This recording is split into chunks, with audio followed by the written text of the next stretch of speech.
Is this clickbait? No, this time it's actually not, because this is serious time. If you can take these freaking headband eyeballs seriously. Today is my first True Crime Tuesday, which means we're gonna get a little bit spooky. It is finally October, and that means it is full swing spooky town. I am ready, you are ready. Well, a chinchilla is fucking ready. Today, we are going to be talking about something that is both terrifying to me and also like the thing I love most in life. Theme parks and true crime. I think it's considered true crime. I guess that's why it's kind of clickbait. Yeah, deaths at theme parks. I mean, deaths, true crime. That's a death, a crime, I guess, or murder, I don't know. It's close enough. I'm gonna try to be a little bit less mentally crazy, but that's not guaranteed with me because I am a fast talker and I forget a lot, like Dory. So if you like a more laid back true crime and isn't just like, hello, sounding like the freaking Siri audiobook the whole time, then I'm your girl. We're gonna have fun.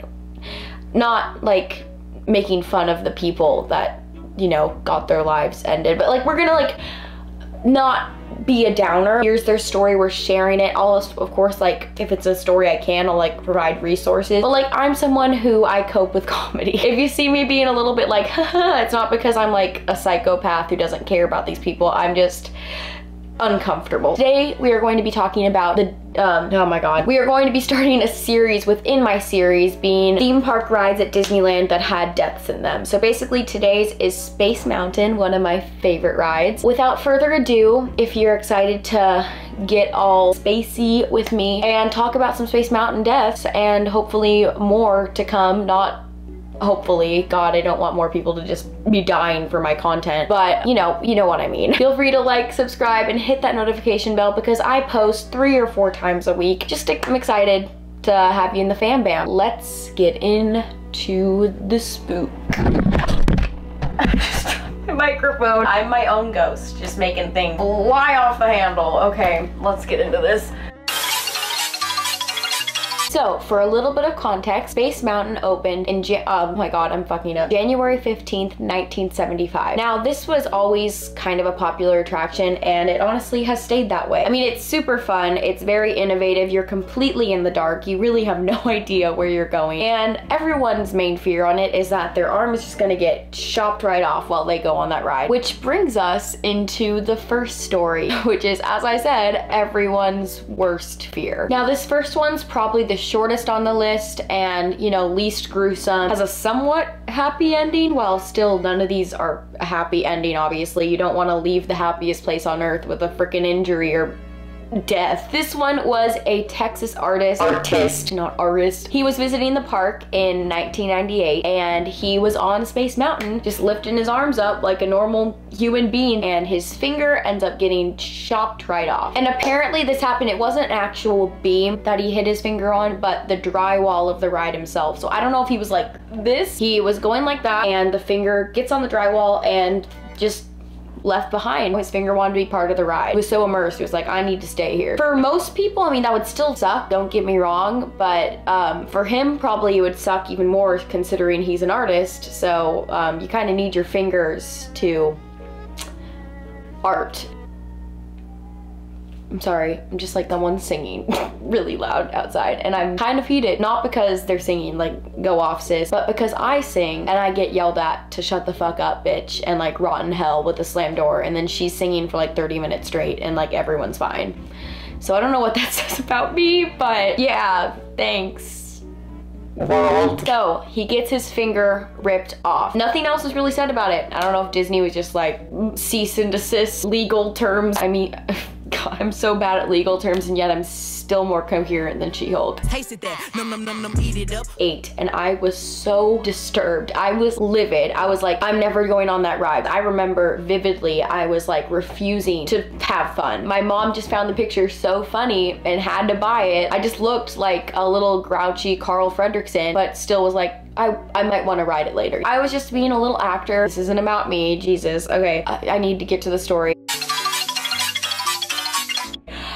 August 14th, 1979. The ride at this point was only 4 years old. Obviously, it was still like the 70s. There wasn't as many regulations. Things were just a little bit more loosey-goosey. And also, I think there was a lot more teenagers working at the park at that point. This woman, she goes on the ride. She like gets to the end, she makes it, and she's like, I'm feeling sick. I need to get off. Sadly, the bar was like not lifting properly. So the workers were like, okay, we'll like get you off in a second. Don't worry. We're just like, gonna move it to the side. But then it's like another shift of workers goes on, so they didn't know what was going on. As she's already feeling sick, then that other shift of workers thinks, oh, it's just like another group, like let them go through, and this other group go through. And I don't know how she didn't like scream, say I want off. I mean, I feel like I don't want to shame her because she obviously, spoiler alert, doesn't make it. I feel like I would personally be like, get me the fuck off. From the end of the ride, she goes cold hard unconscious. She was then taken to the Palm Harbor Hospital, still pretty much like not obviously awake, and she from there remained in a coma for a week until she eventually passed away, which leads into that weird theory people have that like Disney doesn't allow people to die at their parks. They like wait, they're like, no, get to the hospital first, we don't want that legality on our hands. This was definitely just one of the cases where she wasn't dead, like, but they weren't just gonna like leave her there to die. Like they wanted to at least try to get her to a hospital. And yeah, it was just really depressing. They ended up having no lawsuits or anything filed against Disney. They did chalk the death up to natural causes. They believed it was some sort of heart tumor that ended up being dislodged into her brain, which obviously you can't really blame the ride for that. I don't think the ride would be enough to just make it go, whoop, I'm gonna kill you. You know, I think it was definitely something that was there, and just the added stress maybe like brought it up quicker than expected. I'm so sorry for her. It's been a long time, but it still really sucks. In 1983, not far off from this last one, there was this 18-year-old guy from Quartz Hill, California, if I believe that's correct. Let me just... I got it right. Wow, my notes are actually helping me for what. My personal opinion, I feel like this was his fault, but he fell out of the vehicle and ended up being paralyzed from the waist down. Now, I'm not saying it was his fault, because back then, again, the rides were not nearly as regulated as they are now. However, from all the other accounts of stories, like other rides that I've heard, and even people who haven't gotten killed but have gone on like Tower of Terror and like purposely took their seatbelt off to like fly, there's just a lot of idiots. I wouldn't be surprised if he was just like, oh, I'm gonna like keep it super loose, the bar that goes over them, and you know, purposely try to kind of be a rule breaker and then fall out of the ride because he didn't follow the rules. And that's kind of what Disney thought too, because he did try to file a lawsuit against Disney and say it was their fault, but Disney inspected the vehicle. They had lots of court hearings being like, okay, this is what could have happened, and they were like, no, he obviously just did not follow the protocol of the ride. Vehicle is safe and up to code. He didn't die, so at least that was a good thing. That's probably the best outcome of the thing. Sucks that he's paralyzed, but again, I kind of feel like it might have been his fault. Okay, this one I remember looking up and I was kind of shocked by. Luckily, again, it's not a death, but it is like a severe crash. It was August 2nd, 2000, and it was a malfunction that left 9 people on the ride like severely injured. Oh, I mean, not severely, it was minor, but still like 9 people, like that's crazy. I would hate that. Basically, they were on the ride, which goes pretty quick. That's fast when you don't have a car shield around you. You're just like, no shield. That was a dumb expression. But yeah, basically the people on the ride, obviously, and the malfunction in the system of the ride just caused it to stop at 35 miles an hour, full speed abruptly, which thank God no one like went flying out of it. That would be like the worst case scenario. All of them, unlike the last guy, had their safety restraints on safely, which is why they're there. And because of that, none of them got severely hurt. None of them really had, you know, they all just got minor injuries, but still it was the first malfunction in their system of that ride since 1997. So yeah, that was that one. Thank God no one died, but still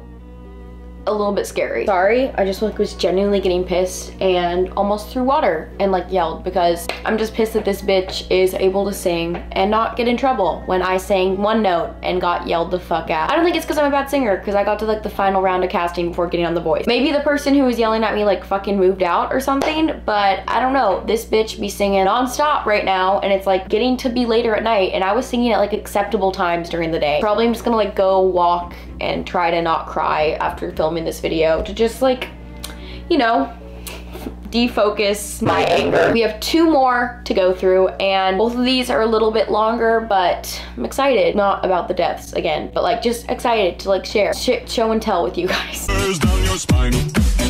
So this first one was in April 2013, and that's like pretty recent, so I'm surprised I didn't like see this on the news. Actually, let's be real, I never have watched the news like in my life. So basically in 2013, there was like a mandatory shutdown of 3 rides, being Space Mountain, Soarin' Over California, and the Matterhorn bobsleds, just for maintenance to make sure they're all up to par, you know, not gonna kill anybody. And Space Mountain was the one that ended up being closed the longest. Basically, there was an OSHA issue that came up in 2012 when there was a November incident that year. Basically, this incident was a worker that fell down the exterior of the Space Mountain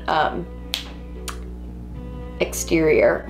He broke several bones. I mean, it's not the tallest building, but it definitely is tall, and it's not exactly like a normal shaped building. So he fell off of it and broke several bones, which is not good. Okay guys, sorry that it's darker now and I'm wearing a coat. My camera died, so I went on a 2-hour walk and almost thought I was going to have my own true crime story like 3 times, because I got catcalled and creepily stalked by a man in a black car, and he was just like, this 2 like group of guys were like, hey baby, and like I didn't even turn around when they said it, and then they're like, yo you, and then I didn't even turn around. I just like ran in the middle of the street and was like, no, I'm running home. And the last one, which was definitely the most terrifying, was I was like so close to my apartment, like literally across the street, and all of a sudden this group of like teenage boys like start biking past me. One has like the front wheel up and he's wearing a fucking Michael Myers mask. That's it. I'm going to be murdered. I don't even know. I can't even talk. I'm like, okay, they're probably just teenagers, you know, like being stupid. As I'm like walking up the stairs to my apartment, all of a sudden I hear like a female scream from like where they were. And I'm just like, I literally like went in, locked my door, and was like, okay, mentally try to forget all that. I'm good. Let's just finish off this Space Mountain video before I have to, you know, have my own true crime story and tell you how I got sex trafficked. Okay, so oh my god. Also, I keep getting like jumps. My neighbors, for some reason or the other, they just make a ton of fucking noise. Like earlier today, it was like the most terrifying. They just straight up went like this. Like they were going to like a broom or something, like in Friends. They were like, you know how terrifying that is to me? And at 3 a.m., I think it's someone in my apartment or something, but no, it's just them probably getting it on. Anyways, Space Mountain. Okay, oh my god, I just spit all in front of me. Cute. What we were talking about, the OSHA violation with the worker falling off Space Mountain. So basically, because of that, OSHA fined Disney about, what was it? They fined Disney about $235,000, but it ended up being reduced to like $82,000, which like, I'm sorry, but I feel like that was like a significant not cool moment. I mean, Disney's like billion-dollar companies. They own literally everything. I think they can handle to pay for a man poor ass body being probably crippled to death and having to get thousands of dollars in medical bills. And they also fined the contracting company $60,000. Don't really understand how that goes towards the man's life that was endangered, but you know, hopefully he has good insurance.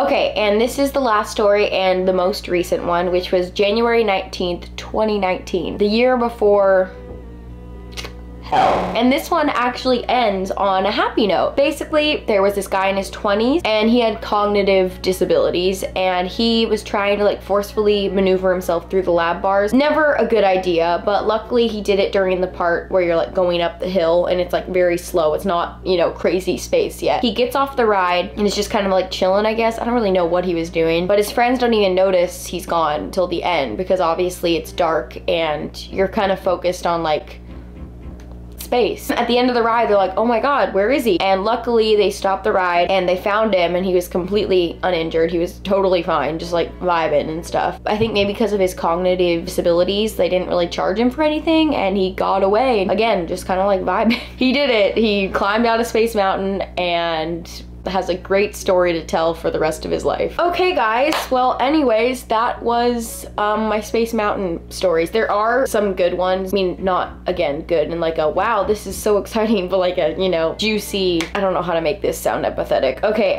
there's other ones from like Florida that seem interesting, and I'd love to like do a Florida edition, but this is Disney because Disney's my home. That's my baby. Yeah, I hope you enjoyed that. I hope you liked the spooky space. I don't really know what else to say. Tell me in the comments comments what ride issues or what ride true crime you want me to talk about next, because I have a lot that interests me. And if you don't want me to do that, what serial killers, I don't know, whatever you want. I like getting spooky at least once a week. That's it for today. Please like, subscribe, comment, and hit that notification bell to join the fam bam. We'd love to have you, and I will see you in the next one. Bye. Oh my god, not again. This mic is freaking, I don't know, useless. And also,